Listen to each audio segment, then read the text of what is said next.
Bonjour à tous. Dans ce nouvel épisode, et ça faisait longtemps, car j'étais vraiment focus sur mon site internet, qui est en ligne, ça y est, et aussi la création de mon tout premier e-book destiné à se connaître pour améliorer ses relations, disponible aussi, ça y est, sur Instagram, sur Facebook, sur mon site internet. Vous pouvez pas le manquer et je le remettrai aussi quelque part, donc en commentaire ou dans ma page de présentation. Je remettrai le lien pour le télécharger aussi. Donc, entre le site internet et cet e-book, ça m'a demandé pas mal de temps et j'ai mis du coup en stand-by la création de contenu audio. Bon. Et ça m'a manqué. Alors voilà, nouvel épisode sur les émotions, cette fois ou encore sur les émotions, car j'en apprends de plus en plus et je les aime vraiment beaucoup aussi, de plus en plus. Donc, il est fort probable que je fasse plus de contenu autour d'elles, des émotions, ce qui est tout à fait logique en réalité quand on parle des relations. Je vais démarrer l'épisode par expliquer ou réexpliquer pourquoi. Donc dans cet épisode, je vous parle du pouvoir de création des émotions. En quoi les émotions sont-elles capables de créer notre réalité? Comment impactent-elles notre réalité? Et comment du coup s'en servir de manière plus consciente pour créer la réalité de mes rêves? C'est ce que je vous explique à ma manière dans cet épisode. Bonjour, je m'appelle Maggie et à travers Cancun et ce podcast, je souhaite vous transmettre tout ce que j'ai appris, vécu et compris sur la communication et les relations. 2 éléments que j'ai à cœur de voir exister de manière positive dans notre monde. Mon activité consiste à vous informer, vous former et vous accompagner à votre épanouissement relationnel, pour des relations de qualité avec vous-même et avec les autres.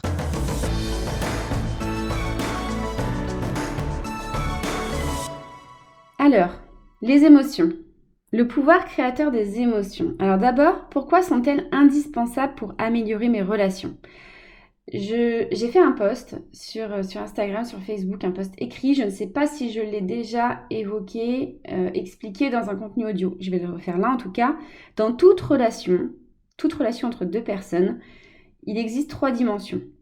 3 dimensions qui viennent régir en fait cette relation. Il faut imaginer un triangle. Et en fait, à chaque sommet, voilà, il y a une dimension particulière, la dimension technique, la dimension juridique et la dimension émotionnelle. Quand il y a un désaccord entre 2 personnes dans la dimension juridique, on appelle cela un contentieux. C'est vraiment tout ce qui a à faire au cadre légal, à la loi. Et on fera appel à un avocat, à un arbitre, par exemple, quelqu'un qui fait respecter la loi, un gendarme, pour régler ce désaccord. Quand il y a un désaccord dans la dimension technique, d'un point de vue organisationnel, d'un point de vue process, fonctionnement de quelque chose, on fera appel à un expert. Et quand il y a un désaccord dans la dimension émotionnelle, c'est là que le conflit est créé. Un conflit naît entre 2 personnes à partir du moment où la dimension émotionnelle entre en jeu. Et là, on fait appel à quelqu'un qui va agir sur la dimension émotionnelle, notamment pour la résolution de ce conflit, au médiateur professionnel. Et plus je serai à l'écoute et dans la compréhension de mes émotions, puisque ce sont mes émotions, c'est la dimension émotionnelle qui rentre en jeu donc dans les conflits, plus je serai à son écoute, plus j'entretiendrai des relations sereines, car j'éviterai les conflits qui naissent donc de cette incompréhension et de cette non-maîtrise de nos émotions. Et les émotions, en tant qu'être humain, font partie de nous. Voilà, on n'est pas des robots. Donc les émotions, c'est une partie de nous. Les émotions, c'est pas un boulet qu'on peut ignorer. C'est comme un peu vouloir ignorer son estomac ou son cerveau. C'est absurde. Les émotions sont là. Et comme l'estomac, comme le cerveau, ils font partie de nous, ils ont leur utilité. Eh bien, les émotions, c'est pareil. C'est une composante incontournable et indispensable de notre être. Elles font partie de nous. Et elles fonctionnent naturellement, de manière inconsciente, constamment. Aussi la clé, mais en fait comme notre estomac ou notre cerveau finalement, quand il commence à faire des choses désagréables, comme impacter notre vie, c'est de savoir comment ça fonctionne. Comment ça fonctionne et pourquoi elles fonctionnent, quel est leur rôle. C'est de mettre de la conscience sur elles. Donc sur notre estomac, sur notre cerveau, à partir du moment où il y a un problème de fonctionnement, où ça vient impacter notre vie, on va aller chercher, en tout cas moi, à comprendre comment ça fonctionne, pourquoi et comment régler le problème. Les émotions, c'est pareil. Et plutôt que de chercher à les étouffer, à les renier, à les bâillonner, à les faire disparaître, parce que bon, après tout, ce sont elles qui créent des conflits. Alors, autant s'en débarrasser, non? Eh ben non, grave erreur, car elles nous sont indispensables. Et elles, leur rôle, c'est de nous guider. Et s'en priver, ce serait vraiment dommage. Puis en réalité, on ne bâillonne pas une émotion. Elle agit, quoi qu'il en soit, elle agit, elle existe.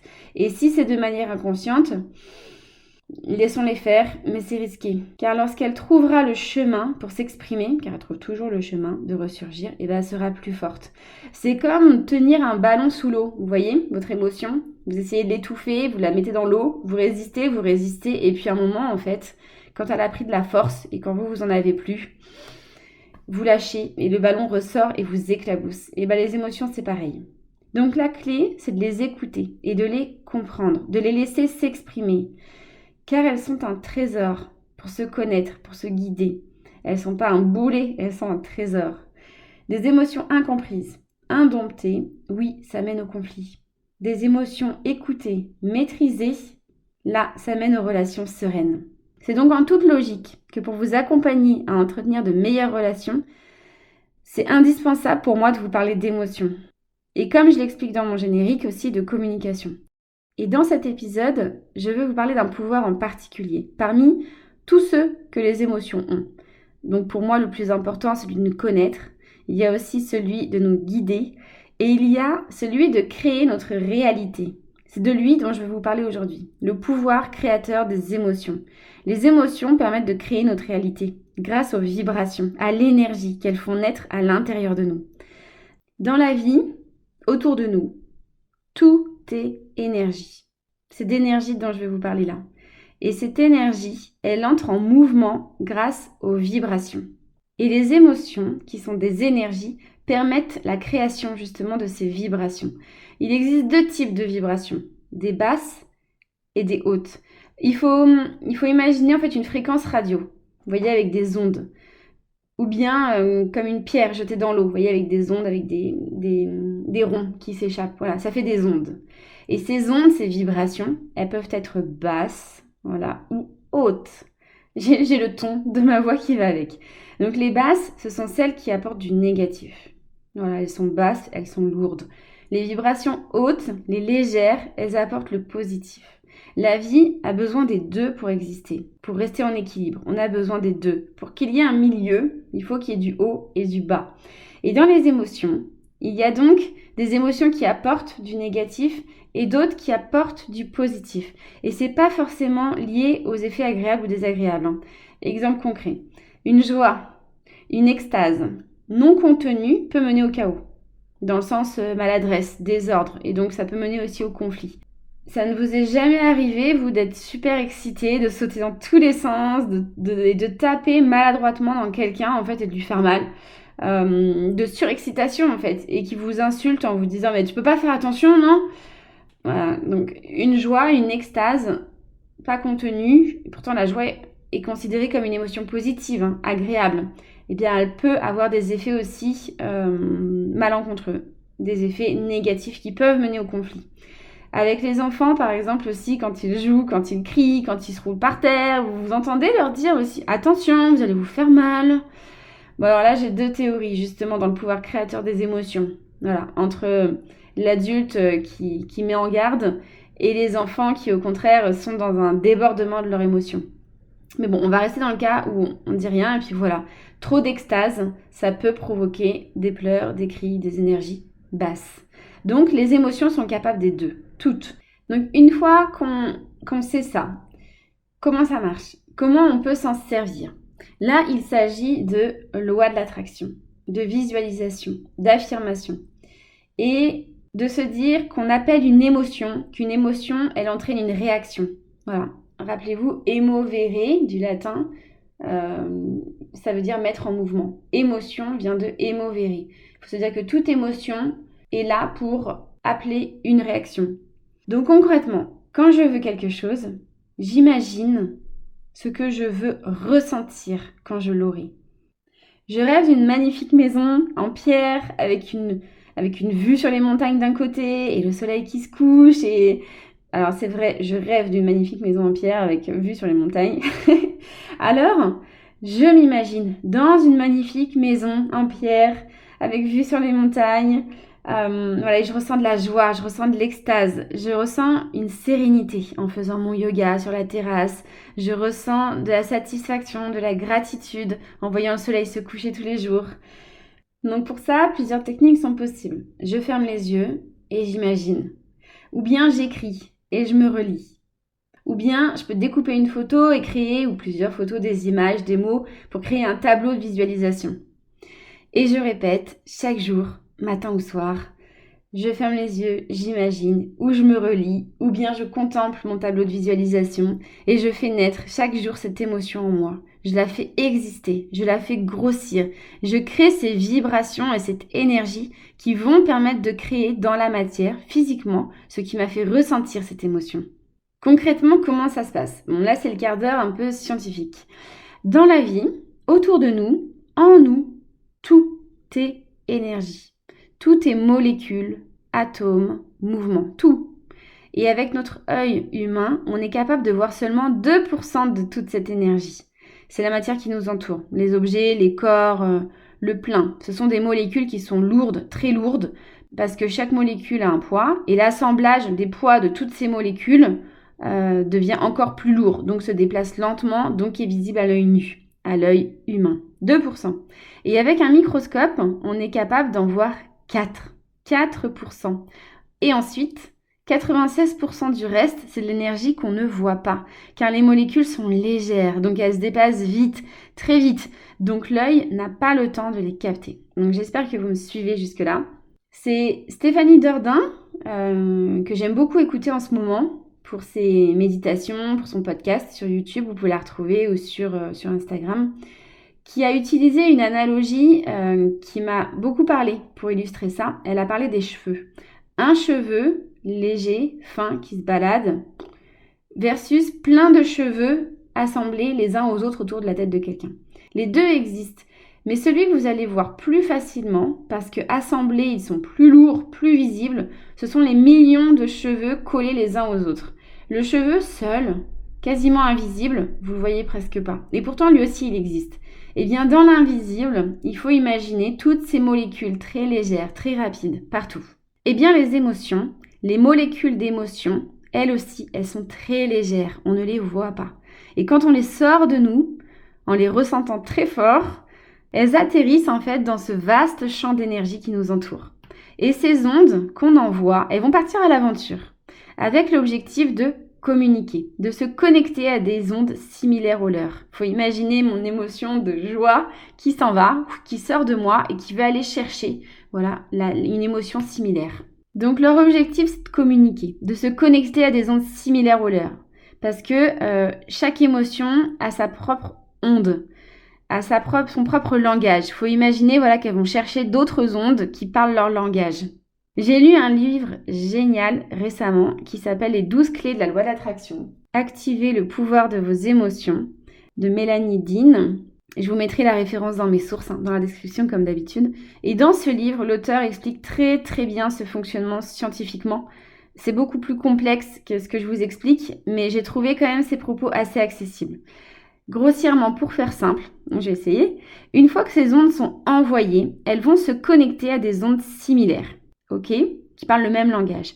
Et au moment où la connexion se fera, ça peut être en quelques secondes, en quelques mois ou quelques années aussi, vraiment, et vous recevrez comme un écho de votre envoi. À partir du moment où vous envoyez vos émotions et que les émotions vont rencontrer leurs émotions similaires, là vous allez ressentir un écho qui prendra la forme d'une idée, d'une inspiration, d'une envie soudaine. Alors vous savez pas pourquoi, mais vous sentez que vous devez faire quelque chose. C'est cet écho qui va vous pousser à faire quelque chose. C'est un peu l'intuition dont j'ai parlé dans mon épisode sur les 3 intelligences. Et à ce moment, vous avez le choix. Si vous êtes bien réceptif à cet écho, parce que bon nombre de nous ne l'est pas à cause de beaucoup de choses, je ferai un épisode, je pense, sur le sujet, peut-être le prochain même. Donc, si vous êtes réceptif, quand vous recevez le message, le signal de connexion de votre émotion, vous avez 2 choix. Suivre l'idée ou ne pas la suivre. Et il n'y a pas d'erreur. Plusieurs chemins sont possibles. faut imaginer en fait qu'on est dans la vie comme dans un GPS. Et donc le GPS vous a préparé un chemin.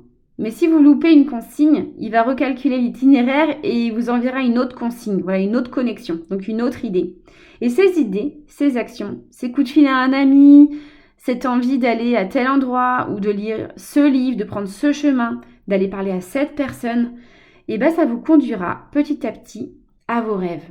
Alors, dans une story récemment, j'ai expliqué que j'adorais les affirmations, qu'elles étaient pour moi très efficaces dans la création d'émotions et dans la création des événements, des situations que je souhaitais attirer à moi en fait, que je souhaitais vivre. Mais elles ne sont efficaces que si elles génèrent en moi une émotion. Une émotion, ça s'appelle, ça se canalise à partir du moment où il y a une étincelle au fond de moi. Cette étincelle, vous n'êtes pas maître d'elle. Elle existe parce qu'elle fait partie de vous, de votre chemin, de votre être et de ce que vous avez besoin de vivre, d'expérimenter dans cette vie. Si j'écris, par exemple, une affirmation, je gagne au loto. Bon, je me concentre, je médite quelques minutes. En gros, il faut faire taire son mental, son conditionnement. Surtout celui qui dit « mais c'est génial de gagner au loto » pour laisser, l'objectif c'est de laisser vraiment s'exprimer son véritable être. Et là, rien du tout. Au fond de moi, c'est plat, c'est neutre, ça ne s'allume pas. Alors je comprends que non, ce n'est pas une réalité qui est prévue pour moi, c'est pas sur mon chemin. Donc voilà pourquoi j'entends plein de personnes expliquer que ça ne marche pas, que c'est nul, que ça ne sert à rien, les tableaux de visualisation, les affirmations, parce que c'est peut-être parce qu'ils ont été faits avec la tête, avec le mental, avec un conditionnement, avec ce qu'ils pensent être bon pour eux, et non avec le cœur. Si c'est pas juste pour vous, c'est pas vous qui décidez, c'est vos émotions, ou c'est plutôt l'absence d'émotion qui vous le dira. Donc il y a plusieurs choses qui peuvent expliquer qu'une visualisation, qu'une affirmation ne fonctionne pas. D'abord, on se trompe de rêve, c'est pas celui qui est prévu pour nous, ou bien on ne vient pas activer les émotions qui vont avec. On se contente de le dire, de le lire, de faire les choses avec sa tête, mais on ne les ressent pas. On ne se projette pas dans le ressenti. On ne fait pas naître cette émotion. Alors, concrètement, en 3 étapes. 1, je vais me connecter à mon cœur. Je débranche mon mental pour qu'il ne me court-circuite pas, donc, et je vais prêter attention à ce qui se passe à l'intérieur. 2, j'imagine une situation, où je regarde une image, où je lis une affirmation. Et je prête attention à ce qui se passe au fond de moi. Est-ce que ça s'allume ? Si ça s'allume, oui, alors je rentre dans la projection émotionnelle de l'événement ou de la situation. Et je vais faire gonfler cette émotion. Je me focalise dessus. Je me concentre pour la rendre assez forte pour qu'elle sorte de moi. Ça peut paraître compliqué pour certains, ou dingue pour d'autres, ou au contraire peut-être un peu trop simple. Bon, pour ma part, le plus compliqué, à mon sens, c'est de détecter l'étincelle. Mais quand c'est fait, quand on a compris et essayé et qu'on vise juste sur ce qui est bon pour nous, c'est très simple. Vous pouvez répéter cela quand vous voulez et surtout le plus souvent possible. Plus vous enverrez d'ondes, plus de chances elles auront de se connecter à d'autres. Donc le plus souvent possible. Et j'ai une spéciale mention au soir de nouvelle lune, dont l'énergie est particulièrement forte justement pour créer, pour commencer, pour démarrer, pour poser des intentions, pour faire des vœux, pour se projeter, pour visualiser, pour recommencer quelque chose. La nouvelle lune, c'est le démarrage d'un nouveau cycle et énergétiquement, c'est le meilleur moment pour planter des graines. Pour aller plus loin, je peux vous recommander donc le livre dont je vous ai parlé, Les 12 clés de la loi d'attraction, mais aussi un autre, Le fabuleux pouvoir des émotions, que je n'ai pas terminé, donc je vous en parlerai, mais qui aborde le sujet d'une manière un peu différente, avec plein d'exemples concrets en fait, selon la situation, comment je peux réagir émotionnellement. Et ça explique très clairement le concept de la loi d'attraction, les deux, grâce aux émotions. Pour terminer, j'aimerais vous le répéter, les émotions sont un trésor. Elles sont capables du pire, mais surtout du meilleur. Le pire, il arrive lorsqu'elles ne sont pas comprises, lorsqu'elles sont étouffées, ignorées, ou lorsqu'on envoie des ondes qu'on n'aimerait pas recevoir. Le meilleur, c'est pour se connaître, pour être guidé, pour créer sa réalité. Et ça s'apprend. Cette capacité à comprendre et à utiliser nos émotions comme un véritable trésor, c'est possible. Et par exemple, par plein de techniques, mais aussi grâce à votre intelligence émotionnelle. Cette intelligence, elle se développe très très bien, beaucoup plus facilement que l'intelligence cognitive. Cette intelligence, je ne vais pas vous la réexpliquer, j'en ai fait un épisode complet, mais c'est vraiment celle qui permet d'utiliser les émotions comme source d'information pour raisonner. Si vous souhaitez connaître vos capacités sur cette intelligence et identifier vos pistes de progrès pour mieux les utiliser, vous pouvez aller voir sur mon site internet qui est en ligne sur Diagnostic QE, quotient émotionnel, ou me contacter pour plus d'infos, en commentaire, par email, par message. J'ai été formée et c'est ma mission pour vous accompagner dans vos relations, vers des relations sereines, non pas malgré vos émotions, mais grâce à elles. Merci de m'avoir écouté.